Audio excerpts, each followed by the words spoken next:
दोस्तों नमस्कार, मैं शिवम कुर्मी अपने चैनल लेट्स डू इट के साथ। तो आज हम देखेंगे कक्षा 10वीं परीक्षा अध्ययन 2023 का सेट 2। जी हाँ, सेट 2। सेट 1 जो है पूरा कंप्लीट हो चुका है। आप उसको चाहो तो प्लेलिस्ट में जाकर देख सकते हैं या इसी वीडियो के डिस्क्रिप्शन में आपको उसकी लिंक जो है मिल जाएगी। तो क्वेश्चन नंबर 6 कहता है, हम चालू करते हैं प्रश्न नंबर 6। प्रश्न नंबर 6 कहता है कि HCF 18 और LCM 307 है, क्या क्या 380, सॉरी 380। कह रहा है कि क्या किन्हीं दो संख्याओं का HCF 18 और LCM 380 हो सकता है। सिर्फ इतना ही पूछा गया है। 2 नंबर का प्रश्न है, बहुत ही महत्वपूर्ण है दोस्तों। एक चीज और आप सुन लीजिए कि 2 नंबर वाले जितने भी क्वेश्चन है उनको अच्छे से आप कंप्लीट जरूर कर लीजिए, क्योंकि जो 2 नंबर वाले हैं उनसे ही आपका जो परसेंटेज जो नंबर है वो खींचेंगे। ठीक, तो देखिए, तो हम बता दें कि ये जो है किन्हीं भी नंबरों का एलसीएम और एचसीएफ नहीं हो सकता। क्यों नहीं होता है? क्योंकि किसी भी संख्या का जो एलसीएम होता है वो एचसीएफ से पूर्णतः विभाजित हो जाता है, मतलब पूरा पूरा कट जाता है। तो यहाँ पर जो 380 है वो 18 से पूरा पूरा कैंसिल नहीं होगा। इस कारण हम कह सकते हैं कि किन्हीं भी दो संख्याओं का महत्तम समावर्तक 18 और लघुत्तम समावर्तक 380 नहीं होगा। ठीक है, अथवा देखते हैं दोस्तों इसका अथवा है 3 क्रमागत धन पूर्णांकों का गुणनफल 6 से विभाज्य होता है। तो हाँ, यदि कोई भी 3 संख्या लेते हैं क्रम से, क्रमागत मतलब होते क्रम से, उसमें सम विषम नाम का कोई शब्द नहीं दिया है। क्रम का मतलब जैसे यदि आप कोई संख्या 2 लेते हैं, दूसरी संख्या 3, तो तीसरी 4 होनी चाहिए। यदि आप 11 लेते हैं तो 12, 13 होना चाहिए। यदि 20 लेते हैं तो 20, 21 और 22 होनी चाहिए। तो इनका गुणनफल 6 से विभाजित होगा या नहीं होगा, तो हम देख ले रहे हैं। ठीक है, तो हमने तो बता दिया कि हाँ हो जाएगा। मान लो हमने पहली संख्या ले ली 2 और तीसरी संख्या 3 और फिर ले ली हमने 4, तो देखो 6 से विभाजित हो जाएगा। 2 तिहाई 6, 3 से 3 कट गया। क्लियर। एक और संख्या लेकर देख लो, जैसे हमने ले लिया 4, 5 और 6। 6 से विभाजित करके देखते हैं। 2 दूनी 4, 2 तिहाई 6 और 3 दूनी 6, पूरा पूरा विभाजित हो गया। तो जी हम कह सकते हैं कि 3 क्रमागत संख्याओं, 3 क्रमागत प्राकृत संख्याओं का गुणनफल 6 से विभाजित हो जाएगा। अगला प्रश्न है दोस्तों, प्रश्न नंबर 7। प्रश्न नंबर 7 कह रहा है कि 26 और 91 के एचसीएफ ज्ञात करना है। किसके? 26 और 91 के। तो इसके हम गुणनखंड निकालते हैं। तो 26 का हो जाएगा, यहां से निकाल लें। देखिए, कभी भी कोई भी काम यदि आप करें रफ वर्क लेकर जरूर करें। तो जैसे कि हमने 26 का निकालना चाहा, 2 एकम 2, 2 तिहाई 6 और ये हो गया 13 एकम 13, तो 2 गुणित 13। इसी तरीके से 91 की बात करें तो ये हो गया 7 गुणित 13, 13 सत्ते 91। तो एलसीएम एचसीएफ निकालते हैं। तो एचसीएफ क्या होता है? जो कॉमन फैक्टर होता है। तो कॉमन क्या है? 13, तो ये हो गया एचसीएफ। अब बात करते हैं एलसीएम की। तो एलसीएम में क्या क्या हो जाएगा? 13 गुणित 2 गुणित 7, तो 13 गुणित, या फिर से गुणा कर लो, 13 दूनी 26 गुणित 7, 7 छिंग 42, 7 दूनी 14, 14 और 4 18, 142। देखो 7 छिंग 42, 7 दूनी 14 और 4 18, तो ये एलसीएम। अब उसने कहा है कि आप प्रूव करिए कि एचसीएफ और एलसीएम का गुणा जो है इन दोनों नंबरों के 26 और 91 के मान के बराबर है। तो आप प्रूव कर लीजिएगा। एचसीएफ की जगह एचसीएफ, एलसीएम की जगह एलसीएम करिएगा। इसका गुणा और इसका गुणा जो होगा आपस में बराबर होगा। अगला क्वेश्चन दोस्तों इसी का अथवा, प्रश्न नंबर 7 का अथवा है ना। प्रश्न नंबर 7 का अथवा, प्रश्न नंबर 7 का अथवा कह रहा है कि 6 और 20 के एलसीएम और एचसीएफ निकालिए। इसी का अथवा है। किस किस का निकालना है? 6 का। तो 6 का तो हो गया 2 गुणित 3 और 20 का, तो 2 गुणित 2 गुणित 5, 2 दूनी 4, 4 पंचे 20। तो एचसीएफ हो जाएगा जो कॉमन होता है। हमने अभी आपको बताया 2 यहां भी है और 2 यहां भी, तो ये एचसीएफ हो गया। एलसीएम की बात करें तो एलसीएम क्या क्या होगा? हाईएस्ट कॉमन मतलब 2 गुणित 2 गुणित 3 गुणित 5, तो 2 दूनी 4, 4 ती 12, 12 पंचे 60, तो ये आपका एलसीएम। तो ये हुआ आपका दोस्तों प्रश्न नंबर 6 और 7। देखते हैं प्रश्न नंबर 8। आपको किसी प्रकार की कोई समस्या हो, समझ में ना आए दोस्तों, तो आप कमेंट बॉक्स में जरूर बताएं। कहीं पर भी किसी भी क्वेश्चन में, किसी भी चैप्टर में यदि आपको समस्या है तो भी आप बता सकते हैं। हम उस चैप्टर या उस टॉपिक से रिलेटेड जो है क्वेश्चन आपको सॉल्व करा देंगे। प्रश्न नंबर 8। प्रश्न नंबर 8 में द्विघातीय समीकरण आपको निकालना है जिसमें शून्यकों के योगफल और गुणनफल दिए हैं। तो हम सीधे सॉल्यूशन करते हैं। देखिए दिया है अल्फा प्लस बीटा और अल्फा इंटू बीटा, है ना। अल्फा प्लस बीटा मतलब शून्यकों का योगफल। कितना दिया है शून्यकों का योगफल? -1/4 और शून्यकों का गुणनफल दिया है 1/4। तो द्विघातीय समीकरण निकालने के लिए सूत्र होता है हमारे पास द्विघातीय समीकरण, है ना। द्विघातीय बहुपद है, सॉरी समीकरण नहीं है, बहुपद। बहुपद क्या होता है? x² minus alpha plus beta into x plus alpha into beta. ये होता है आपका द्विघातीय समीकरण बनाने का सूत्र, यदि आपको अल्फा प्लस बीटा और अल्फा इंटू बीटा दिया हो। मान रखते हैं x² minus alpha plus beta की जगह कितना है? -1/4 x/1/4। एलसीएम लिया तो ये हो गया 4, तो 4x² माइनस माइनस प्लस, ये माइनस और माइनस प्लस, ये हो गया x और ये हो गया 1। ये हो गया आपका बहुपद। चाहो तो आप इसको ऐसा लिख सकते हैं 1/4, ये 4 को अपन ने बाहर ले लिया तो ये हो गया 4x² प्लस x प्लस 1। ये आपका द्विघातीय समीकरण। एक गलती करते हैं दोस्तों आप लोग कि इसके इक्वल में 0 लगा देते हैं। जब बहुपद शब्द आता है तो आपको इक्वल में 0 नहीं लगाना है। इक्वल या दो साइड तभी होती है जब वो समीकरण की बात करता है, ठीक है। तो आपका जो बहुपद होगा 1/4, इसको k मान लेते हैं। मान लो बहुत सी जगह आपको ये k माना मिलेगा, ठीक। तो 4x² धन x धन a। इसी का अथवा दोस्तों प्रश्न नंबर 8 का अथवा। प्रश्न नंबर 8 का अथवा है, इसमें भी शून्यकों का योगफल दिया है और शून्यकों का गुणनफल। तो दिया है अल्फा प्लस बीटा बराबर 0 और अल्फा इंटू बीटा बराबर करनी 5। कितना दिया है? करनी 5। तो आपको बहुपद या द्विघाती बहुपद निकालना है तो क्या होता है? x² minus alpha plus beta into x plus alpha into beta, ये होता है। तो मान रख देते हैं। तो x² minus alpha plus beta की जगह 0x plus alpha into beta करनी 5। तो ये हो गया x² प्लस करनी 5। ये आपका द्विघातीय बहुपद, क्योंकि शून्य वाले पद से तो हमें कोई मतलब ही नहीं है, वो तो लिखें और ना लिखें सब एक ही बराबर होता है। इसके बाद हम बात करते हैं दोस्तों इसी का प्रश्न नंबर 9।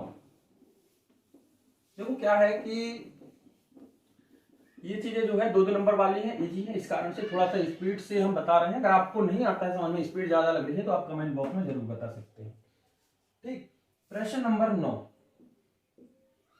प्रश्न नंबर 9 में एक द्विघाती बहुपद है x² प्लस 7x धन 10।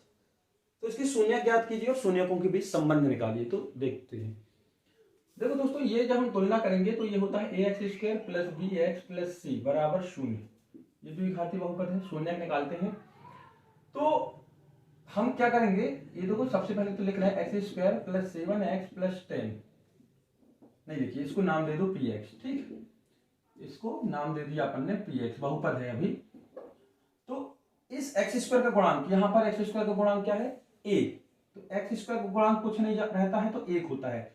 तो इस x² के गुणांक के साथ 10 का गुणा करते हैं मन में, तो 10 एकम 10, 10 एकम 10। तो ऐसी दो संख्याएं अब आपको फाइंड करनी है, सोचनी है, जिनका गुणा करने पर 10 आए। 10 एकम 10, जिनका गुणा करने पर 10 आए और जोड़ने या घटाने पर बीच की संख्या आनी चाहिए, मतलब 7। तो 5 दूनी 10 और 5 2 को जोड़ोगे तो 7 हो जाएगा। तो ये हो गया 5x प्लस 2x बराबर 10।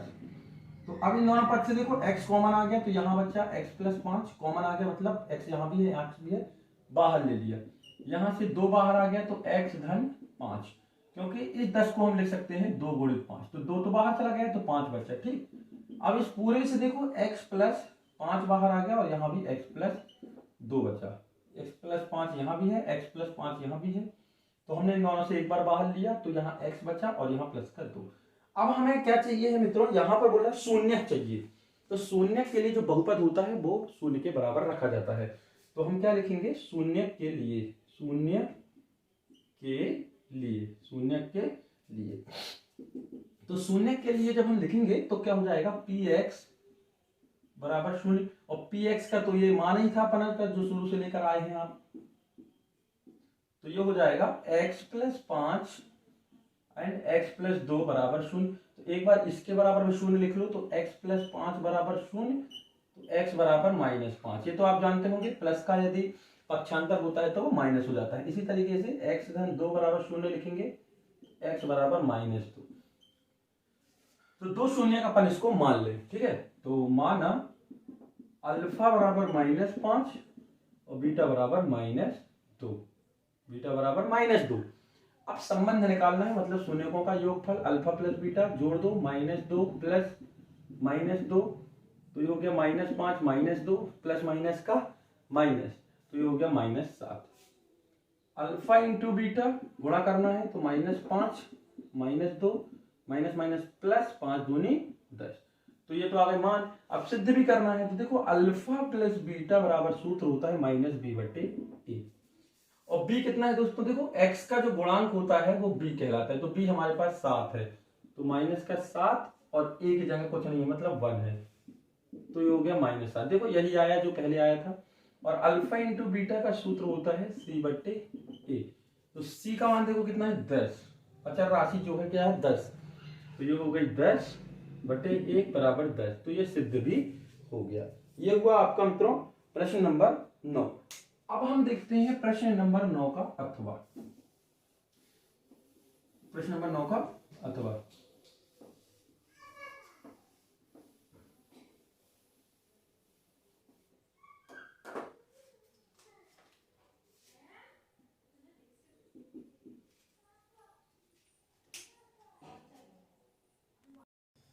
प्रश्न नंबर 9 का अथवा है दोस्तों, प्रश्न नंबर 9 का अथवा 4x² 5 करनी 2x -3, तो इसको अपन ने नाम दे दिया px, बहुपद है, तो ये हो गया 4x² प्लस 5 करनी 2x -3। हम इस 4 के साथ 3 का यदि मन में गुणा करें तो कितना हो जाएगा 12, तो 4x²। अब ऐसे दो नंबर आपको बताने हैं, 12 आए ना कि जिनका गुणा करने पर 12 आए, और बीच का नंबर कितना आना चाहिए 5 करनी 2, 5 करनी 2। अब इसके पहले हम बहुत सारे सवाल कर चुके हैं, देखो फिर से बता दें। करनी 2 बराबर करनी 2 कितना होता है 2, इसी तरीके से करनी 3 कितना होता है 3, इस तरीके से करनी 4 कितना होता है 4। कहने का मतलब हमारा ये है कि यदि एक से नंबर करनी के साथ हो तो उनका गुणा करते हैं तो करनी से हट जाती है, ठीक। तो ये 5 करनी 2 चाहिए और गुणा करने पर 12, तो देखो प्लस 6 करनी 2x माइनस करनी 2x, तो इसको जब सॉल्व करेंगे तो 6 गुणित करनी 2 गुणित करनी 2, तो 6 गुणित 2 करनी 2 2 हो गया, तो 6 दूनी 12 आ गया। और 6 करनी 2 से 1 करनी 2 गया, 1 करनी 2 सब्ट्रैक्ट हो जाएगा, घट जाएगा, तो कितना बचेगा 5 करनी 2। ये इसी तरीके से है जैसे कि हम बोला है कि 2x में से 1x गया तो केवल x बचा, उसी तरीके से 6 करनी 2 है और 1 करनी 2 ये है, तो 6 करनी 2 से 1 करनी 2 जाएगा तो 5 करनी 2। अब इन दोनों से और इन दोनों से हम कॉमन लेते हैं, तो इन दोनों से देखो 2 कॉमन आ रहा है, कितना 2 है ना, कितना कॉमन आ रहा है दोस्तों 2 करनी 2, 2 करनी 2, x भी आ रहा है 2 करनी 2x। तो देखो इसको जब तोड़ोगे 4 को, हम यहां पर बताते हैं 4 को हम कैसे लिख सकते हैं 2 गुणित 2 बराबर 4, ठीक है। और 2 को फिर हम तोड़ लेंगे करनी 2 तोड़ सकते हैं ना, यहां पर ध्यान दीजिएगा। 4 को हम लिख सकते हैं 2 गुणित 2 और 2 को हमने लिख लिया 2 करनी 2, तो देखो यहां से 2 और करनी 2 निकल गया, तो केवल क्या बचा यहां पर से करनी 2x प्लस यहां से करनी 2 तो निकल गया, 3 2 भी निकल गया, तो 2 तिहाई 6, क्योंकि 6 को हम लिख सकते हैं 2 गुणित 3, जब 2 निकल गया तो 3 बचा। यहां से माइनस का 1 निकाल लिया तो केवल बचा करनी 2x धन 1। अब देखो एक नंबर यहां भी है, एक नंबर यहां भी है, यहां 3 बचेगा दोस्तों, 1 निकाला था, तो ये हो गया करनी 2x प्लस 3, तो अंदर बचा 2 करनी 2x माइनस 1। सिंप्लीफिकेशन है दोस्तों, थोड़ा सा सिंप्लीफिकेशन के लिए आप वीडियो जरूर देख लीजिएगा। अब इसको px नाम दिया था अपन ने, तो करनी 2x धन 3, 2 करनी 2x माइनस 1, तो शून्य निकालना है, तो शून्य के लिए px जो हो जाएगा वो शून्य होगा, तो शून्य के लिए क्या हो जाएगा px बराबर 0, px बराबर 0। जब हम px बराबर 0 रखेंगे मित्रों तो ये जो है वो हो जाएगा करनी 2x धन 3 एंड 2 करनी 2x माइनस 1 बराबर 0। तो एक बार इसके बराबर में 0 रख लेते हैं, तो करनी 2x धन 3 बराबर 0, तो करनी 2x बराबर, ये धन का 3 इस तरफ गया तो माइनस का 3, x बराबर -3 बट्टे करनी 2। एक बार इसके बराबर में 0 लिखेंगे तो 2 करनी 2 x -1, तो 2 करनी 2 x, और ये माइनस का 1 पक्षांतर हुआ तो प्लस का 1, और x बराबर हो गया 1/2 करनी 2, 2 करनी 2। x के 2 मान आ गए, जिसको अपन ने पहले को नाम दे दिया अल्फा, -3 बट्टे करनी 2, और दूसरे को नाम दे दिया बीटा, 1/2 करनी 2। अब हमें दोस्तों इसमें क्या निकालना है, शून्यकों का योगफल मतलब संबंध है। तो अल्फा प्लस बीटा, अल्फा का मान रख दो -3 बट्टे करनी 2 प्लस 1/2 करनी 2। तो एलसीएम आ गया आपका 2 करनी 2, परिमेय संख्याओं का जोड़ना। तो करनी 2 से करनी 2 कैंसिल, केवल बच्चा 2, तो 3 दूनी 6, माइनस का 6 प्लस, ठीक, और करनी 2 से करनी 2 खत्म तो 1, तो इक्वल टू -5/2 करनी 2, 2 करनी 2, ठीक है ना, -5/2 करनी 2। ये आ गया अल्फा प्लस बीटा। अब होगा क्या दोस्तों, यहां पर से थोड़ी सी चेंजेस होने वाली है, गौर करिएगा। देखिए दोस्तों, अब ये तो आ गया आपका अल्फा प्लस बीटा। अब हम निकालते हैं अल्फा इंटू बीटा, मतलब से गुणा। तो अल्फा की वैल्यू है -3 बट्टे करनी 2, और बीटा की वैल्यू है 1/2 करनी 2।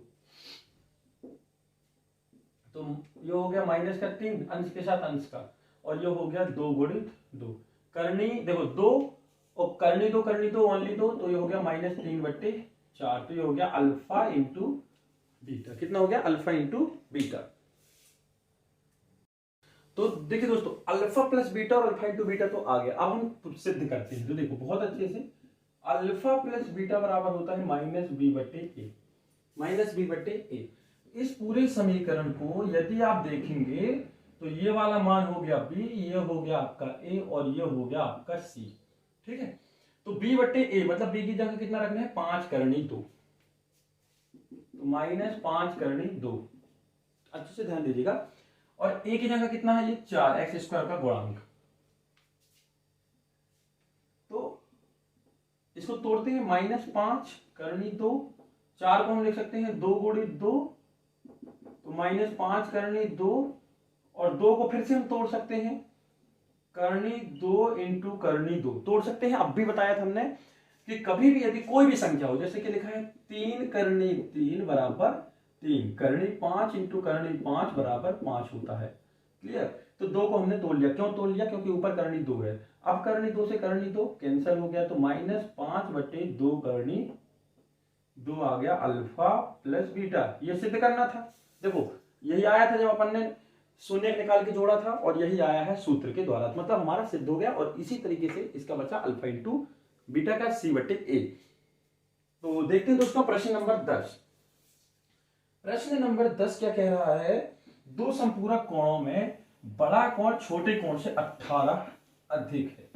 क्या कह रहा है कि दो संपूरक कोणों में, तो सबसे पहले तो आप ये बताइए कि संपूरक जो कोण हैं वो क्या कहलाते हैं, है ना। संपूरक कोण जो है वो क्या कहलाते हैं, संपूरक कोण किसे कहते हैं, ये तो पता होना चाहिए, तभी तो आप कंडीशन अप्लाई करेंगे। यदि आपको कंडीशन मालूम नहीं होगी तो आप कंडीशन नहीं लगा सकते। यदि आप संपूरक कोण नहीं जानते हैं, पूरक कोण नहीं जानते हैं, तो आप किसी भी कंडीशन पर इसको सॉल्व नहीं कर सकते। तो देखो हम आपको बता दें कि जब दो कोणों का योग 180 हो जाता है, मतलब जैसे कि यदि हम बात करें 110 की, ठीक है, तो इसकी संपूरक की बात करेंगे तो इसमें कितना जोड़े कि 180 हो जाए, तो कितना होगा 70, तो ये 180 हो जाएगा, क्लियर है ना। तो कैसे निकालते हैं वो भी देख लीजिए। मान लो आपके पास दिया है 100, कह रहा है इसका संपूरक बताओ, मतलब कि जोड़ने पर, उस कोण को जोड़ने पर 180 हो जाए, तो हम कुछ नहीं करेंगे, 180 से घटा दो, जिसका संपूरक पूछे 180 से घटा दो, 180 से 100 घटा दिया तो बचा 80, मतलब इसका संपूरक कितना हो गया 80। तो संपूरक कोण कौन से कोण हैं, जिनमें दो कोणों का योग 180 होता है। तो अब आगे बढ़ते हैं हम प्रश्न नंबर 10 की तरफ अपने। तो प्रश्न नंबर 10 कह रहा है दो संपूरक कोणों में बड़ा कोण छोटे कोण से 18 अधिक है। तो दो कोण निकालिए, तो दो कोण निकालिए, तो जो निकालने के लिए बोला है उसी को हम मान लेंगे। तो माना बड़ा कोण x है और छोटा कोण y है। हम पहला कोण दूसरा कोण मान सकते थे, लेकिन हमने छोटा और बड़ा क्यों माना? क्योंकि प्रश्न में शर्त के अनुसार लगाने में बहुत ही आसानी होगी। तो देखते हैं, बड़ा कोण x माना, छोटा कोण y माना, तो प्रथम शर्त अनुसार। अच्छा, हम जानते हैं कुछ तो हम जानते हैं, कुछ चीजें हम जानते हैं। इन दोनों का योग कितना हो जाएगा? x प्लस वाई बराबर 180, क्योंकि ये संपूरक है। तथा प्रश्नानुसार, किसके अनुसार? प्रश्नानुसार। क्या कह रहा है प्रश्नानुसार? कि जो बड़ा कोण है, ये जो बड़ा कोण माना था ना, बड़ा कोण छोटे कोण से 18 अधिक है। इसको नाम दे दिया समीकरण नंबर 2। समीकरण नंबर 2। अब समीकरण 2 से x का मान समीकरण 1 में रख दो। तो समीकरण 2 से x का मान समीकरण 1 में रखने पर x बराबर मतलब बड़ा कोण छोटे कोण से 18 अधिक है, ये मान हम उठा के यहां रख देंगे x का मान। तो कितना हो जाएगा? y धन 18 धन y बराबर 180। y और y कितने y हो गए दोस्तों? 2y। और ये प्लस का 18 पक्षांतरित हो जाएगा तो माइनस का 18। तो माइनस का 18 तो 8 गए तो बचा 2, और 8 में से 2 गए तो 6, ये 162। तो y बराबर हो जाएगा 162/2। ये 2 गुणा में तो भाग में आ गया, 2 8 16 और 2 एकम 2। तो एक वैल्यू y की आ गई अपनी, कितनी? 81। y का मान कितना आ गया? 81। अब इस मान को समीकरण 2 में रख दो तो डायरेक्ट x आ जाएगा। क्यों? क्योंकि x तो बचा ही सिंगल इसमें। तो समीकरण 2 में y का मान रखने पर तो x बराबर y धन 18, x बराबर y का मान 81 धन 18, x बराबर 8 और 1 9, 8 और 1 9, तो x बराबर 99। तो आपके आंसर आ गए, बड़ा कोण 99 और छोटा कोण 81। ये अपन ने जो माने थे, तो ये आपके आंसर। देखते हैं इसका अथवा। नंबर 10 का अथवा दोस्तों, 2 समीकरण आपको दिए हैं, ठीक है। 2 समीकरण जो है आपको दिए हैं, इसको हमने दे दिया पहला नाम और इसको दूसरा। आपको ग्राफ खींचना है। ग्राफ खींचने के लिए आपके पास x और y दोनों के मान जो है होने चाहिए, कम से कम 2 मान तो आपके पास होने ही चाहिए। तो हम देखते हैं समीकरण 1 से। समीकरण 1 देखो, x माइनस वाई धन 1 बराबर 0। ये y पक्षांतर होकर इस तरफ जाएगा तो हो जाएगा y बराबर x धन 1। कितना हो गया? ये y माइनस का था, पक्षांतर हुआ तो प्लस का y हो गया, तो y बराबर हो गया x धन 1। तो यहां पर सॉल्व कर लेते हैं। हो गया x, ये हो गया y। जब आपने x की वैल्यू 1 रखी तो y कितना आया? 2। जब आपने x की वैल्यू 1 रखी तो y कितना आया? 2। और जब आपने x की वैल्यू 2 रखी तो y कितना आया? 3। जब आप यहां रखोगे, सॉल्व करोगे, देखो कैसे करने हैं। x प्लस 1 बराबर y है, तो जब हमने इस यहां पर 1 रखा, ठीक है, तो 1 धन 1 बराबर y, तो y बराबर कितना आ गया? 2 आ गया। तो इसी तरीके से जब हमने x की जगह 2 रखा तो 2 धन 1 बराबर y, तो y बराबर 3। कितना आ गया? y बराबर 3। अब समीकरण नंबर 2 से, दोनों समीकरण से निकालना है ना दोस्तों अपन को। समीकरण 2 से क्या दिया है? समीकरण 2, 3x धन 2y माइनस 12 बराबर 0। हमें y चाहिए, तो 2y यही रहेगा, बाकी सब आप पक्षांतर कर दे। तो ये प्लस का 12 इस तरफ गया, तो माइनस का 12 पक्षांतर हो तो प्लस का 12, और ये धन का 3x पक्षांतर होगा तो माइनस का 3x। तो y बराबर 12 माइनस 3x बटे 2। अब यहां पर आप मान रखिएगा अलग अलग, तो यहां पर निकाल लें, आपको समस्या हो। जब x बराबर 0 रखें, तो देखो y बराबर हो जाएगा 12 माइनस 3 गुणे 0 बटे 2, तो y बराबर 12 बटे 2। यहाँ पर जब 12 बटे 2 बस बचा, क्योंकि 3 के साथ 0 का गुणा होगा 0, तो 2 × 12। एक टेबल बना लो, इसकी भी यहाँ पर बना ले रहे हैं हम। आपको सिर्फ टेबल बनानी है। ये हो गया x और ये हो गया y, तो आपको पता चल जाएगा कि जब आपने x 0 रखा तो y कितना आ गया? 6। ठीक। अब नेक्स्ट है, जब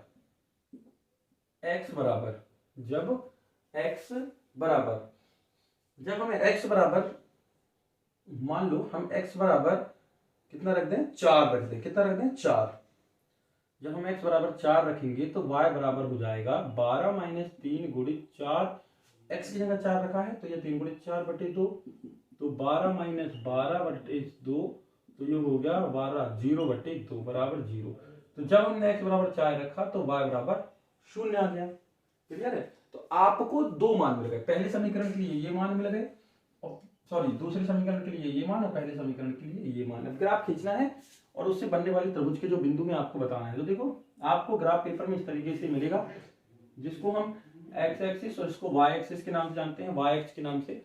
उसमें आपको बराबर बराबर खंड कटे होंगे, यहाँ पर तो बराबर बराबर नहीं कटे, तो हम एग्जाम्पल मान लें 1 2 3 4 5 6, 1 2 3 4 5, 1 2 3 4 5, 1 2 3 4 5। तो इस तरीके से देखो आपको जो है ग्राफ बन गया। अब ये x की पॉजिटिव वैल्यू, ये y की पॉजिटिव वैल्यू, x की नेगेटिव, y की नेगेटिव वैल्यू। ठीक, पहले के लिए बनाते हैं हम कि x बराबर 1 है तो y बराबर 2 है, तो x बराबर 1 है तो y बराबर 2 है।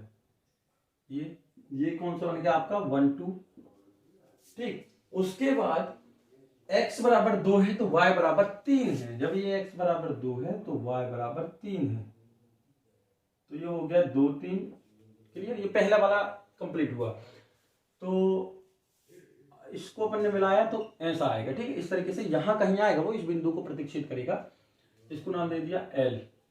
अब इस तरीके से 0 और 6, तो x की वैल्यू 0 तो y की वैल्यू 6, 1 2 3 4 5 और एक और मान लो यहाँ पर 6, तो ये हो गया आपका 0 6। अब x की वैल्यू 4 है, 1 2 3 4, ये 4, तो y की वैल्यू 0 है, तो ये हो गई आपकी 4 0। तो ये बिंदु हुए। तो इस तरीके से आप इसको भी मिलाओगे, ये तो ये देखो ये बिंदु इस बिंदु पर 2 3 में प्रतिच्छेद कर रहा है, त्रिभुज बन रहा है। इसको मान लिया यदि Q, इस बिंदु को मान लिया P और इसको मान लिया R, तो ये देखो 4 ही पे आ रहा है। तो त्रिभुज जो बनेगा, त्रिभुज PQR बिल्कुल सटीक बनेगा दोस्तों आपका।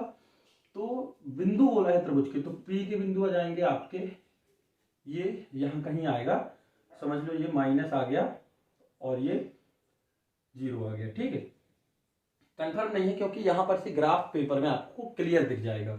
अब जैसे हमारा Q वाला क्लियर आ गया, कितना आ गया 2 3 आ गया, और R वाला भी क्लियर आ गया, जैसे आ गया 4 और 0। तो अगर कोई गलती है तो आप ग्राफ पेपर में जैसे ही ग्राफ खींचोगे तो आपका क्लियर आ जाएगा। क्लियर है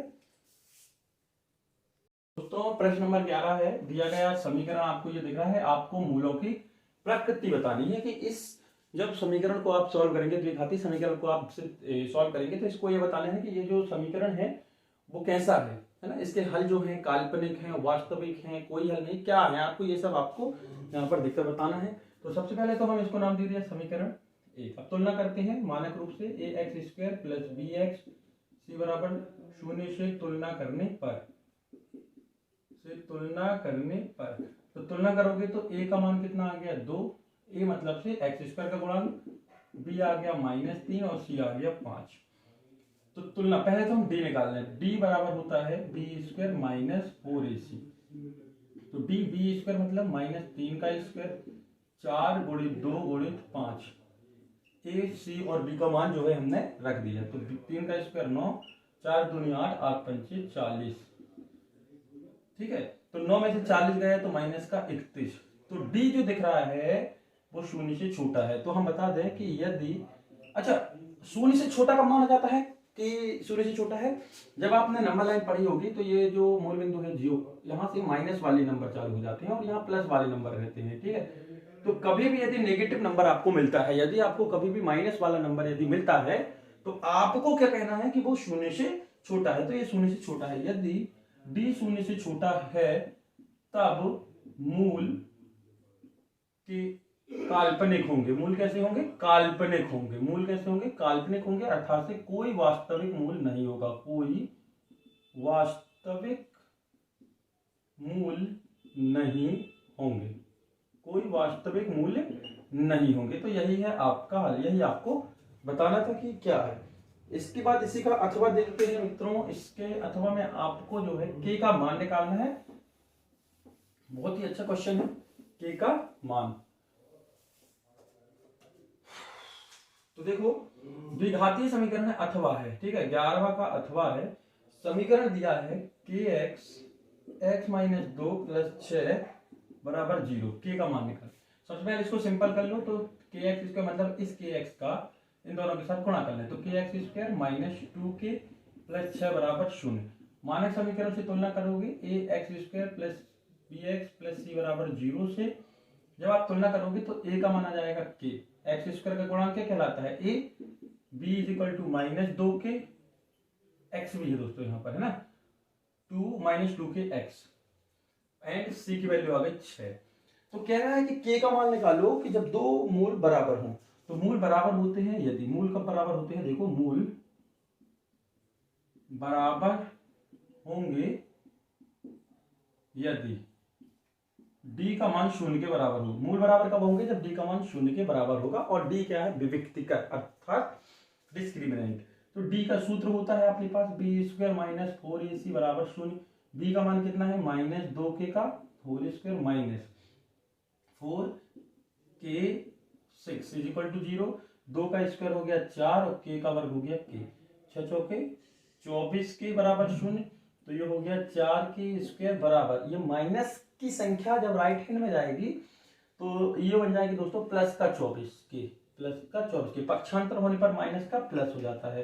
तो ये लिखा है 4k स्क्वायर बराबर 24 के, तो एक के से एक के कैंसिल, तो ये बचा 4k बराबर 24, तो k बराबर 24, ये गुणा में था पक्षांतर होकर भाग में चला गया, तो 4 6 24, तो k बराबर 6। ये आपका आंसर, मतलब k की वैल्यू आपको जो है प्रश्न में निकालनी थी। देखते हैं हम इसके बाद का क्वेश्चन नंबर 12। प्रश्न 12 मित्रों, प्रश्न 12 कह रहा है यदि एक एपी है तो आपको उसका 31वां पद निकालना है। कोई भी एपी है उसमें कुछ विशेष कंडीशन है, उसमें आपको 31वां पद जो है निकालना है। तो दिया क्या क्या है, तो सबसे पहले तो मान लें, दिया ये तो ठीक है, माना प्रथम पद ए और सर्वांतर डी है। अब दिया है लिखते हैं, ठीक है, दिया है, तो दिया है 11वां पद 38 है, तो ए 11 दिया है 38, और 11वें पद को हम लिख सकते हैं ए प्लस 10d बराबर 38। मतलब कहने का हमारा ये मतलब है दोस्तों कि कभी भी यदि 11वां पद 16वां पद 18वां पद हो तो आपको क्या लिखना है, एक कम करके डी का मल्टीप्लाई। यहाँ पर विस्तार से समझिए, नॉर्मल होता क्या है, ए एन बराबर a plus n minus 1 into d, ये सूत्र होता है ए एन का। यदि हम यहाँ पर छठवें पद की बात करें, किसके छठवें, तो ए छठवा, तो ए प्लस 6 माइनस 1 इंटू डी, मतलब ए प्लस 5d आ गया, 6 माइनस 1 बराबर 5d। तो हम ये सब ना करके, इस प्रकार के क्वेश्चनों में ये सब सूत्र न रख के हम डायरेक्ट आपको बता दें कि यदि कभी कोई क्वेश्चन कहता है कि 17वां पद है तो इसको क्या लिखोगे, ए प्लस 16d, एक कम करके। यदि वो बोलता है कि 20वां पद है तो आप क्या लिखोगे, ए प्लस 19d। यदि वो बोलता है कि 25वां पद है तो आप क्या लिखोगे, ए प्लस 24d। तो इस तरीके से आपको लिखना है, ठीक है, एक कम करके बस।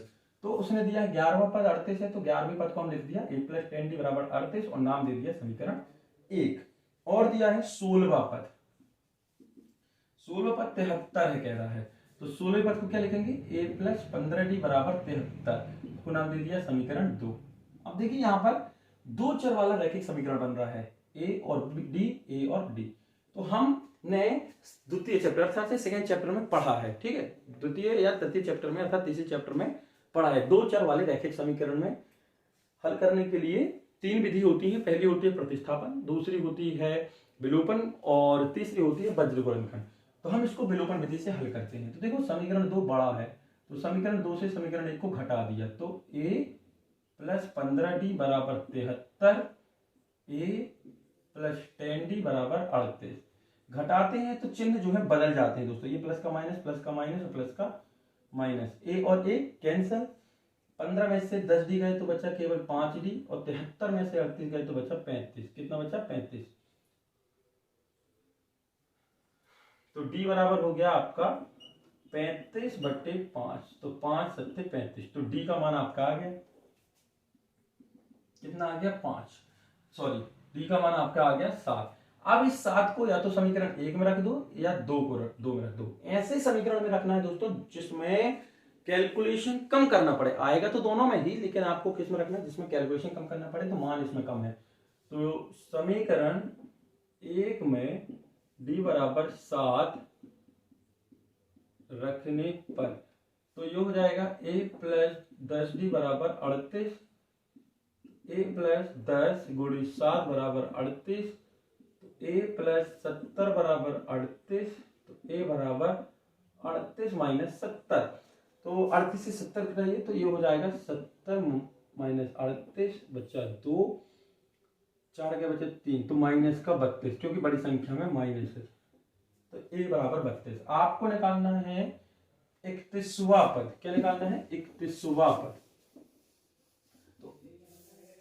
तो सूत्र नहीं लिखना आपको, तो 31वां पद सीधे लिखेंगे a प्लस 30d, तो a का मान आ गया -32, 30 और d का मान है 7, तो -32 है 7 21 गुणा कर लो 210, तो 210 से 32 घटाना है, क्यों? क्योंकि प्लस माइनस माइनस होता है, तो शून्य में 10 में से 2 गए 8, अब यहां भी नहीं जाने वाला है, तो 11 में से 4 गए तो बचा आपका 7, है ना, और ये 178, तो ये हो गया 178 a 31, मतलब 31वां पद 178, ये आपका आंसर।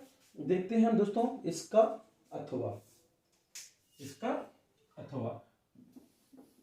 दोस्तों यदि आप चैनल पर पहली बार हैं तो जरूर से जरूर आप प्लेलिस्ट में इनके और सॉल्यूशन जाकर जरूर देखें। आपको प्लेलिस्ट का नाम बता दें, उसमें लिखा होगा कक्षा 10वीं क्वेश्चन बैंक एंड परीक्षा अध्ययन सॉल्यूशन, ठीक। तो वहां पर आपको पूरा का पूरा जो है इसका निचोड़ बस मिलेगा, एक्सरसाइज नहीं मिलेगी, एक्सरसाइज के लिए अलग प्लेलिस्ट। तो इसका अथवा है क्या कह रहा है? इसका अथवा कहता है कि 3 अंकों वाली कितनी संख्याएं 7 से विभाज्य हैं? 3 अंकों वाली कितनी? 3 अंकों वाली। विभाज्य का मतलब होता है जो पूरी तरीके से 7 से विभाजित हो जाती हैं, कट जाती हैं। और 3 अंक वाली संख्या देखो, 1 से हम 99 तक की बात करें तो 2 अंकों वाली है, 1 से 9 तक की बात करें तो 1 अंक वाली है, और फिर 10 से बात करें 99 तक तो 2 अंकों वाली, और जैसे ही 99 में 1 प्लस करते हैं तो 3 अंकों वाली संख्या। मतलब कहां से लेना है संख्या? 100 तक, 100 से आप कहां तक जाएंगे? 999 तक। क्यों? क्योंकि इसके बाद 4 अंकों की संख्या आ जाती है। तो आपको 100 और 999 के बीच में बताना है कि कितनी संख्याएं हैं जो 7 से पूरी पूरी कट जाती हैं, पूरी पूरी विभाजित हो जाती हैं, या 7 का पूरा पूरा भाग चला जाता है। तो हम संख्या सर्च करते हैं, तो 7 से विभाजित 3 अंकों की संख्याएं, 3 अंकों की संख्या पहली 105, आप करके देखिए, 101, 102, 103, 104, 105, कहीं ना कहीं आपको एक ऐसा अंक या संख्या मिलेगी जो 7 से विभाजित होगी। देखो ये है 7 एकम, बता दें आपको 7 एकम 7, 3 बचा 35, 7 पन्ना 35, हो गया। अब इसमें नहीं भाग करना, सीधे 7 7 जोड़ते जाओ, क्योंकि 7 से विभाजित है, तो 7 जोड़ा तो 112, फिर 7 जोड़ा तो 119 और अनंत तक। अब अनंत तक नहीं जाना, इसकी लिमिट है कहां तक? 999 तक। 999 की पहली ऐसी कौन सी संख्या है जो 7 से पूरी की पूरी जो है विभाजित हो जाएगी? तो अब आप क्या करेंगे? सर्च करेंगे, भाई 999 को काट के देखते हो नहीं जाएगा, 998 को देखते हो नहीं जाएगा, और उसकी बात करें हम बात 999 के बाद 98 हो गया, 97 हो गया, 96, 95, चलो ठीक है 995 को देखते हैं, चला जाए शायद 7 से। 7 एकम 7, 2 हो गया 29, 7 के 7 चौको 28, 15 हो गया, नहीं जाने वाला। 994 देखते हैं 7 से। 7 एकम 7, कितना हो गया? 7 एकम 7, 29, तो 7 के 21, 7 चौको 28 और 1 बचा 14, 7 दूनी 14, मतलब 994। आपको ये काम जो है खुद करना है ना, याद करके नहीं जाना है आपको। अब ये संख्याएं हो गई, अब आपको यही तो बताना है कि 105 और 994 तक कितनी ऐसी संख्याएं हैं, वो तो अपन को मालूम ही नहीं है, मतलब n निकालना है। तो ये एपी बन गई, क्योंकि सबके बीच में अंतराल समान है। कितने कितने का होगा? 7 7 का, क्योंकि 7 की दुनिया में पढ़ी जाती है। तो a बराबर हो गया 105, d बराबर हो गया 7, और अंतिम पद भी दिया है, कितना हो गया? 994। सूत्र होता है an बराबर a plus n-1 into D. मान रख दो, जो जो दिया है रख दो, नहीं दिया है ना रखो। an दिया है 994, रख दिया भैया। उसके बाद a दिया है 105, ये भी रख दिया। n तो दिया ही नहीं है, वो तो निकालना है अपन को। d बराबर दिया है 7, ये धन का, ये जो प्लस का 105 है पक्षांतर होकर कहा जाएगा माइनस, तो माइनस का 105 बराबर n-1 इंटू 7।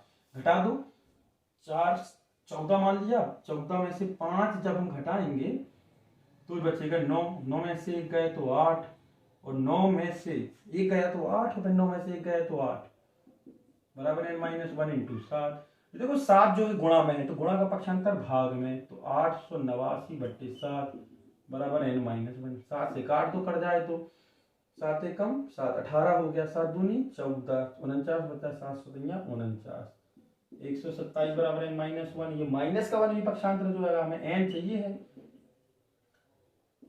तो n बराबर 128। तो हम कह सकते हैं आंसर में क्या लिखना, 128 ऐसी संख्याएं हैं 3 अंकों वाली जो कि 7 से पूर्णतः विभाजित है, पूरी पूरी कट जाती है, पूरा पूरा भाग चला जाता है। इसके बाद देखते हैं क्वेश्चन नंबर कौन सा, 13वां। दोस्तों अगला प्रश्न जो है बहुत ही अच्छा प्रश्न है, रेखागणित जियोमेट्री का, अध्याय 6 का। तो त्रिभुज चैप्टर का है, 2 प्रश्न है, जो उसका अथवा है वो भी बहुत ही अच्छा प्रश्न है, तो अच्छे से देखिएगा। थोड़ा सा कंफ्यूजन वाला प्रश्न है, बहुत ही आराम से हम सॉल्व करते हैं। प्रश्न जो है आपकी स्क्रीन पर है। तो प्रश्न क्या कह रहा है, प्रश्न में चित्र नहीं दिया है, चित्र हमें खुद बनाना है, चित्र हमें खुद बनाना है। तो जो भी प्रश्न हो, ये प्रश्न 13 है शायद। तो देखिए क्या कह रहा है कि बिल्कुल अच्छे से ध्यान से देखिएगा, ABC त्रिभुज ABC, मान लीजिए कि एक त्रिभुज है, ये कोई त्रिभुज है A B और C, ठीक है। त्रिभुज ABC में भुजा BC पर एक बिंदु D है, भुजा BC पर, ये BC भुजा है, एक बिंदु पर ने D ले लिया और इसको ऐसा मिला दिया, ठीक, ऐसा मिला दिया। कह रहा है D इस प्रकार है कि ADC कोण, ADC बराबर है कोण ADC, मतलब ये वाला कोण बराबर है कोण BAC के, कोण BAC के। तो कहाँ है, BAC, मतलब इस पूरे कोण के बराबर है। ये वाला अच्छे से ध्यान रखिए, डबल कर दिया हमने इसलिए कि ये जो कोण है इस कोण के बराबर है, ठीक है। ये कोण जो है इसके, ये थोड़ा तिरछा है, ये 90 अंश का नहीं है, ठीक। ये दिया है आपको, ये आपको दिया है, तो सिद्ध करना है, तो सिद्ध करना है, सिद्ध करना है कि CA² बराबर CB इंटू CD। क्लियर, इतना आपको जो है प्रश्न में दिया है। अब इसके अलावा हमारा एक्स्ट्रा काम क्या है वो देखते हैं हम। तो सबसे पहले हम देखते हैं त्रिभुज, कौन कौन से 2 त्रिभुज बन रहा है। एक तो ये पूरा बन रहा है ABC, और त्रिभुज एक जो नया बना है ADC, त्रिभुज ADC। देखो ABC और ADC समरूप है, तो अब समरूप सिद्ध करना पड़ेगा। मैं इन दोनों त्रिभुज में कोण ADC बराबर कोण BAC, क्यों बराबर है, क्योंकि ये हमें क्वेश्चन में ही दिया है भाई। कोण ADC जो है, कोण ADC ये वाला, ये ABC के बराबर, मतलब से इस छोटे त्रिभुज का ये कोण इस बड़े त्रिभुज के इस A कोण के मान के बराबर है, क्योंकि दिया है। तथा ACB तथा DCA, देखो अच्छे से, ACB कोण ACB ये वाला कोण, और बड़े वाले त्रिभुज में इस वाले कोण की बात हो रही है। अब छोटे वाले में देखिएगा, छोटे वाले के त्रिभुज में इसमें DCA बराबर है। क्यों क्यों बराबर है, क्योंकि ये दोनों में है, उभयनिष्ठ है ना। ये कैसा है, उभयनिष्ठ है। ये वाला जो कोण है दोस्तों, इस बड़े वाले त्रिभुज में भी है और इस छोटे वाले त्रिभुज में भी है। अब उभयनिष्ठ है, अतः है त्रिभुज ABC समरूप है त्रिभुज ADC के, काहे से, AA समरूपता नियम से, AA समरूपता नियम से, समरूपता नियम से, A मतलब कोण, कोण समरूपता नियम से। जब आपका समरूप हो जाता है त्रिभुज, है ना, समरूप हो जाता है, तो उसकी कुछ प्रॉपर्टी होती है, उसके कुछ गुण होते हैं। तो उसके गुण क्या है, ध्यान दीजिएगा कि उसकी जो संगत भुजाएं हैं वो समानुपात में होती हैं, है ना, समान अनुपात में होती हैं। उनकी जो संगत भुजाएं हैं वो समान अनुपात में होती हैं। तो ये हो गई पहली भुजा, तो ये हो गई आपकी CA बट्टे, ये हो जाएगी CA बट्टे CD। देखो ये CA बट्टे CD, मतलब इस बड़े त्रिभुज की ये वाली भुजा छोटे त्रिभुज की इस भुजा के अनुपात के बराबर है। तथा फिर हम लेते हैं CB, है ना, क्या लेना, CB बट्टे CA। अब देखो CB कहाँ है, ये बड़े त्रिभुज की ये भुजा और छोटे त्रिभुज की भुजा, ये जो CA भुजा है दोनों त्रिभुज में है, तो हमने इस तरीके से इसको लिख लिया। जब त्रियक गुणा करोगे तो ये हो जाएगा सी ए हो जाएगा सी ए इंटू सी ए बराबर C B into C D. तो सी ए हो गया सी ए स्क्वायर बराबर C B into C D, और यही हमें सिद्ध करना था। तो ये हमारा सिद्ध हुआ, ये हमारा सिद्ध हुआ। इसका अथवा है दोस्तों, अब है ना, इसका अथवा है। बहुत ही अच्छे से ध्यान दीजिएगा, बहुत ही अच्छा क्वेश्चन है, बहुत ही महत्वपूर्ण क्वेश्चन है जो इस प्रश्न का अथवा क्या कह रहा है। उसमें आपको फिगर जो है दिया हुआ है, उसमें आकृति जो है आपको दी हुई है। तो आकृति क्या है, इसी प्रश्न का अथवा है। आकृति बता दें हम आपको, तो सबसे पहला काम आपका आकृति बनाना ही है। जैसे अगर आपकी आकृति बन जाती है तो आपका 50% काम जो है हो जाता है। ठीक है, 50% दोस्तों सोच सकते हैं आप, 50% काम हो जाएगा। तो ये हो गया ए बी सी डी, और ये केंद्र बिंदु ओ, ये कोण दिया है 70, ये कोण दिया है 125। क्लियर है। अब दिया क्या है वो लिख लो जिससे आपको आसानी हो। सबसे पहला काम तो आपको यही रहेगा, कभी भी यदि आप सॉल्यूशन करें तो दिया है जरूर लिखें, क्योंकि जैसे ही आप दिया है लिखेंगे ना क्या क्या दिया है, तो आपको हर एक चीज सामने दिख जाएगी, प्रश्न देखने की जरूरत नहीं है। तो देखो दिया क्या क्या है, कोण बीओसी, कोण बीओसी, बीओसी कितना दिया है 125, तथा एक और कोण दिया है कोण सीडीओ, सीडीओ कितना दिया है 70। ठीक है, सीडीओ 70। तो निकालने कौन कौन से कोण है, डीओसी, डीसीओ और कोण ओ ए बी आपको निकालना है। और चूंकि एक चीज और दी है कि त्रिभुज ओडीसी जो है समरूप है त्रिभुज ओ बी ए के, ये वाला त्रिभुज इस त्रिभुज के समरूप है, और ये तीन चीजें आपको निकालनी है। तो मतलब देखो यहां पर डीओसी की बात करें हम, डीओसी मतलब ये वाला कोण जो है हमें पहले निकालना है। तो ये रैखिक युग्म हो गया, ये देखो ये रैखिक युग्म है ना। तो रैखिक युग्म से तो हम लिख सकते हैं कि देखो रैखिक युग्म क्या होता है वो भी आप देख लें। रैखिक युग्म एक ऐसा युग्म है, ऐसा जोड़ा है जिसमें उन सभी कोणों का योग 180 होता है। ये दिख रहा है। यदि मान लो ये 70 दिया होता तो ये कितना हो जाता, 180 माइनस 70 बराबर 110। क्लियर, कितना हो जाता 110। मतलब रैखिक युग्म में उन सभी कोणों का योग 180 होता है। तो ये रैखिक युग्म में मतलब कभी भी आप इस तरीके से भी देखोगे तो ये बिल्कुल सीधी लाइन दिख रही है ना, ये पूरी सीधी लाइन दिख रही है। मान लो यदि ये 30 है तो ये कितना हो जाएगा 150। तो कभी भी यदि आपको सीधी लाइन दिखती है तो वो रैखिक युग्म है। तो यहाँ पर जो इन दोनों का योग होगा, इन दोनों का, वो 180 होगा। तो ये कोण कौन से हैं, डीओसी, कोण डीओसी प्लस कोण बीओसी, बीओसी बराबर 180। तो कोण डीओसी प्लस ये बीओसी का मान तो आपको दिया है, कितना दिया है 125 बराबर 180। तो हमें कोण डीओसी मिल गया 180, ये प्लस का पक्षांतर हुआ तो माइनस का 125 हो गया। तो कोण डीओसी 125, 180 से 125 जाता है, 10 में से 5 गए 5, 8 में से 3 गए 5 और ये 0, तो 55 डिग्री हो गया। एक आ गया, ये कितना आ गया 55, ये हमने गोला लगा लिया। ठीक, आपको चित्र में नहीं लिखना, हमने लिख दिया अभी। एक तो आया। अब डी सी ओ चाहिए है, क्या चाहिए, डी सी ओ, ये है डी, ये है सी, ये है ओ। एक और चाहिए ओ ए बी, क्या चाहिए ओ ए बी, और अभी क्या चाहिए डी सी ओ, डी सी ओ। अब डी सी ओ के लिए देखिए दोस्तों, सबसे बहुत ही महत्वपूर्ण चीज है कि इन तीनों कोणों का योग 180 होता है तो भी निकाल सकते हैं। लेकिन आप एक गौर करने वाली बात यह है कि यहाँ पर जो निकालना है ये जो है ये बहिष्कोण है। क्या है, बहिष्कोण। जैसे कि यदि कोई त्रिभुज होता है ये, तो इस तरीके से ये जो कोण होता है एक्स की बात करें ए बी सी में, यदि त्रिभुज की किसी एक भुजा को हम बढ़ा दें तो वो बहिष्कोण कहलाता है। और बहिष्कोण का मान सामने के दोनों कोणों के मान के बराबर होता है, मतलब इस एक्स का मान y प्लस जेड के मान के बराबर होगा।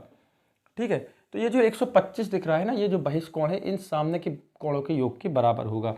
तो चूंकि कोण बीओसी, कोण बीओसी बहिष्कोण है, क्या है, बहिष्कोण है, तो हम बोल सकते हैं कि इन दोनों कोणों का योग कितना होगा, इस बीओसी के मान के बराबर। तो हम लिख दें कोण ओडीसी, कोण ओडीसी प्लस कोण डी सी ओ बराबर बहिष्कोण से मतलब से सामने के दोनों कोणों का योग जो है दोस्तों, ये जो बहिष्कोण होता है सामने के दोनों अंतःकोणों के योग के बराबर होता है। तो ये तो दिया है आपको, फिर भी आप लिख लो बी ओ सी।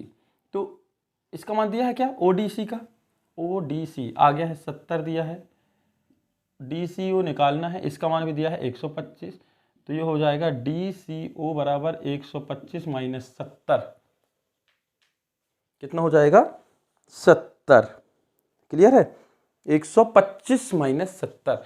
तो एंगल डी सी ओ बराबर 125 से 70 घटाइए आप, तो ये बचा 55, कितना हो गया 55। तो ये कोण भी आ गया आपका, कौन सा, डी सी ओ। दो कोण आ गए दोस्तों, एक ये है एक ये है। अब बचा है कोण ओ ए बी, ये वाला भी आ गया आपका, कितना है 55। ठीक, अब क्या बचा है ये ओ ए बी। तो ओ ए बी आप सीधा लिख दीजिए, क्यों, क्योंकि एकांतर अंतःकोण है। देखिए यदि दो रेखाएं समांतर हों और उन पर यदि एक तिर्यक रेखा डाली जाए तो जो अंतःकोण होते हैं ना, ये जो दिख रहे हैं 4 अंतःकोण होते हैं, एकांतर अंतःकोण बराबर होते हैं। मतलब इसका मान इस कोण 2 के बराबर होगा और इस 3 का मान इस 4 के बराबर होगा। 9th क्लास में आपने देखा होगा एकांतर अंतःकोण बराबर होते हैं, एक एक छोड़ के। तो जब हम इसकी बात करें, देखो ये हमारे लिए मान लो दो समांतर रेखाएं हैं और ये एक तिर्यक रेखा है, ए सी जो है तिर्यक रेखा है। तो ये जो मान है 55, तो ये भी कितना हो जाएगा दोस्तों, ये जो तीसरा मान हो जाएगा वो भी आपका हो जाएगा 55। कितना हो जाएगा 55। तो हम डायरेक्ट लिख सकते हैं कि कोण डी सी ओ, कौन सा, डी सी ओ बराबर कोण जो हमें निकालना है, कौन सा निकालना है, ओ A B, O A B. तो कोण ओ ए बी बराबर 55, क्योंकि डी सी ओ का मान तो निकल ही गया है, डी सी ओ 55 है। किससे निकाल सकते हैं, एकांतर अंतः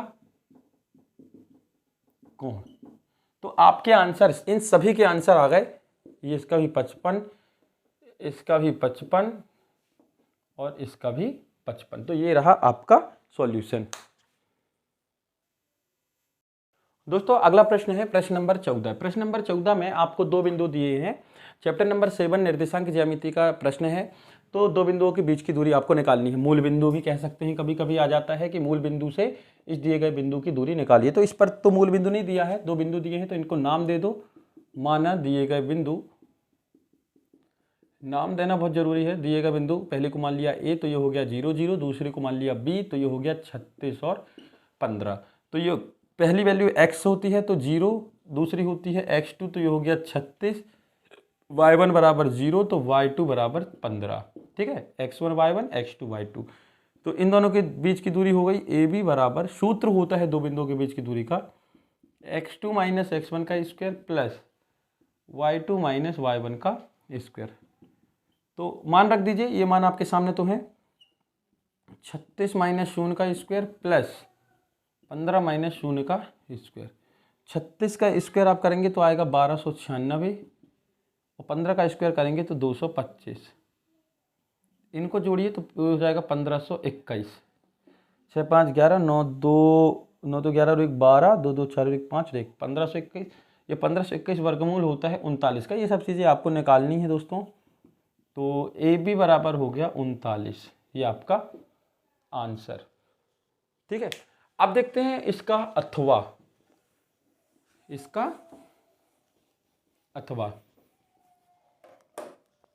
इसका अथवा है कि जांच करना है कि बिंदु 5 माइनस 2, तो माना दिए गए बिंदु, मान लो माना दिए गए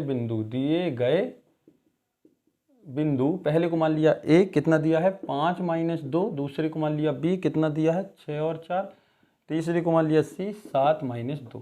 आपको बताना है कि दिए गए बिंदु जो है समबाहु त्रिभुज के शीर्ष हैं। किसके, समबाहु त्रिभुज। समबाहु त्रिभुज किसे कहते हैं, देखो बहुत सारे त्रिभुज होते हैं, ऐसा त्रिभुज जिसमें तीनों भुजाएं बराबर हो। मतलब ए बी, ये 3 भुजाएं हो गई, कौन कौन सी, ए बी ये पहली भुजा, दूसरी हो गई बी सी, तीसरी भुजा हो गई सी ए। इन तीनों के मान यदि बराबर है तो हम कहेंगे कि दिया गया त्रिभुज जो है समबाहु त्रिभुज है और ये इसके शीर्ष कहलाते हैं। तो दिए गए शीर्ष जो है समबाहु त्रिभुज के हैं। ये चीज़ आपको बतानी है यहाँ पर। तो हम क्या है, एक बार सूत्र लिख दें, तो दूरी का सूत्र लिख दें। दूरी का सूत्र आपको बार बार यूज नहीं करना है, लिखना भी नहीं है। क्या होता है, x2 माइनस x1 का स्क्वायर y2 माइनस y1 का स्क्वायर। तो हम निकालेंगे पहले ए बी। दोस्तों देखो, अब यहाँ पर थोड़ा सा गौर करने वाली बात है, क्योंकि हम बार बार ये सूत्र नहीं लिखेंगे, ठीक है, ये सूत्र हम बार बार नहीं लिखेंगे। तो करना क्या है, देखो हमें निकालना है ए बी, बी सी और सी ए, क्योंकि हमने तीनों बिंदु, जब हम ए बी की बात करते हैं दोस्तों, किसकी, ए बी की बात करते हैं, जब कभी भी इस तरीके के बिंदु दिए हों तो पहला बिंदु हमेशा एक्स होता है और दूसरा बिंदु हमेशा वाई होता है, चाहे कितने ही सारे निर्देशांक क्यों ना लो, चाहे आप ए बिंदु ले लो, बी ले लो, सी ले लो, डी ले लो, कुछ भी ले लो, पहले को हमेशा एक्स मानना है, दूसरे को वाई। तो ए बी निकालने का मतलब ये है कि बी वाले बिंदु से ए वाले बिंदु को घटाना। ये जो घटाने का काम कर रहे हैं ना, x2 माइनस x1, तो वही है ए बी, मतलब होता है बी वाले से ए को घटाना। अच्छे से ध्यान दीजिएगा, मतलब बी के x से ए को x को, बी के y से ए के y को घटाना है, लिखना नहीं है बार बार आपको ये सब चीजें। तो ए बी मतलब बी वाले से ए को घटाना, मतलब बाद वाले बिंदु से पहले वाले बिंदु को घटाना है ना, बाद वाले बिंदु से पहले वाले बिंदु को तो घटाते हैं। 6 माइनस 5 का स्क्वायर प्लस 6 माइनस 5, ये इसका x, ये इसका x, अब 4 प्लस 2 का स्क्वायर। हाँ अब देखो तो घटा रहे हैं, लेकिन यहाँ पर प्लस क्यों हो गया, हम सीधे लिख दिए हैं कि ये जो सूत्र का माइनस है और ये वाला जो माइनस है ना, ये जो y2 वाला, तो माइनस माइनस प्लस हो गया है। 6 में से 5 गए तो 1 का स्क्वायर, और 4 और 2 हो गया 6, तो 1 का स्क्वायर 1 और 6 का स्क्वायर 36, तो ये हो गया करनी का 37। एक आया ए बी, कितना आ गया, करनी का 37। अब हम निकालेंगे बी सी, बी और सी, तो किससे घटाएंगे मित्रों, सी से बी को, किससे, सी से बी को, बी बाद वाले से घटाना है, तो घटाते हैं 7 माइनस 6 का स्क्वायर और माइनस 2 माइनस 4 का स्क्वायर, ये माइनस का पहले से था, तो ये क्या हो गया, 1 का स्क्वायर प्लस माइनस माइनस जुड़ जाता है तो माइनस 6 का स्क्वायर, तो 1 का स्क्वायर 1 और माइनस 6 का स्क्वायर 36, तो ये हो गया करनी का 37। तो बी सी का मान भी कितना आ गया, करनी का 37। आगे बढ़ते हैं दोस्तों, अब हमें देखो क्या निकालना है, सी ए, ये लिखा है ना सी ए। तो आपको ये सूत्र जो है इस प्रकार के प्रश्नों में बार बार नहीं करना है। तो सी ए, जब ये चारों सेट हो जाएंगे, पूरी परीक्षा दिन हो जाएगी दोस्तों, तो हम आपको कुछ मोस्ट आईएमपी क्वेश्चन देंगे परीक्षा की दृष्टि से, ठीक। तो सी ए मतलब से ए वाले से सी को घटाना। लड़के क्या करते हैं, ए से सी को ना घटा के सी से ए को घटा देते हैं, सी ए के समझ के। हमने बताया ना बाद वाले बिंदु से पहले वाले बिंदु को, तो ए से घटाना है, मतलब देखो ये 5 है और ये 7 है, तो 5 माइनस 7 का स्क्वायर प्लस माइनस 2 और प्लस 2, माइनस 2 प्लस 2, प्लस 2 क्यों लिख दिया, ये माइनस है और ये माइनस है, और सूत्र का माइनस ये वाला प्लस कर देगा, तो ये हो गया माइनस 2 का स्क्वायर धन 0 का स्क्वायर, तो 2 का स्क्वायर 4 और ये 0 बराबर 4, और ये जो है बाहर निकल आया सी ए। तो आप देख रहे हैं कि ये तो करनी 37 था और ये भी करनी 37 था, लेकिन ये जो मान है 2 ये उसके बराबर नहीं है। और ये प्रश्न देखिएगा, प्रश्न था आपका एक समबाहु त्रिभुज के पूछ रहा था, क्या पूछ रहा था, समबाहु। अतः हम कह सकते हैं कि ए बी तो बी सी के बराबर था, लेकिन बी सी सी ए के बराबर नहीं है। तो दिए गए बिंदु जो हैं समबाहु त्रिभुज के नहीं है, दिए गए शीर्ष जो हैं समबाहु त्रिभुज के नहीं है। देखते हैं हम अगला प्रश्न। प्रश्न नंबर 15 है दोस्तों, tan a बराबर cot b यदि दिया है तो सिद्ध करना है a प्लस बी बराबर 90, ये आपको सिद्ध करना है। और दिया क्या है, यदि tan a बराबर cot b, तो देखो tan a बराबर cot b आपको दिया है, तो या तो इसको cot में बदल लो या इसको tan में बदल लो, मतलब दोनों साइड जो हैं एक ही त्रिकोण में अनुपात कर लो, या तो दोनों तरफ tan कर लो या दोनों तरफ से cot कर लो। तो देखो कर कैसे, हमने सूत्र पढ़े हैं sin 90 माइनस थीटा बराबर cos थीटा, इसी तरीके से tan वाले भी पढ़े हैं tan 90 माइनस थीटा बराबर cot थीटा, और cot 90 माइनस थीटा बराबर tan थीटा। तो इस थीटा की जगह तो कोई भी डिजिट आ सकती है, कोई भी नंबर आ सकता है जो होता है, लेकिन सेम होना चाहिए। तो देखते हैं हम इस tan को, ये हो गया tan a, इस cot को tan में बदलेंगे तो क्या हो जाएगा tan 90 माइनस बी। हमने अभी पढ़ा ना कि cot को हम क्या लिख सकते हैं, ये कहाँ गया, ये tan 90 माइनस थीटा, थीटा की जगह यहाँ पर b है, तो tan 90 माइनस बी, tan से tan कट गया, तो ये हो गया a बराबर 90 माइनस बी, ये माइनस का बी पक्षांतरित होके आ गया तो माइनस का प्लस हो गया, तो ये सिद्ध हुआ। यही आपको सिद्ध करना था, तो ये सिद्ध हो गया। इसी का अथवा देखते हैं मित्रों।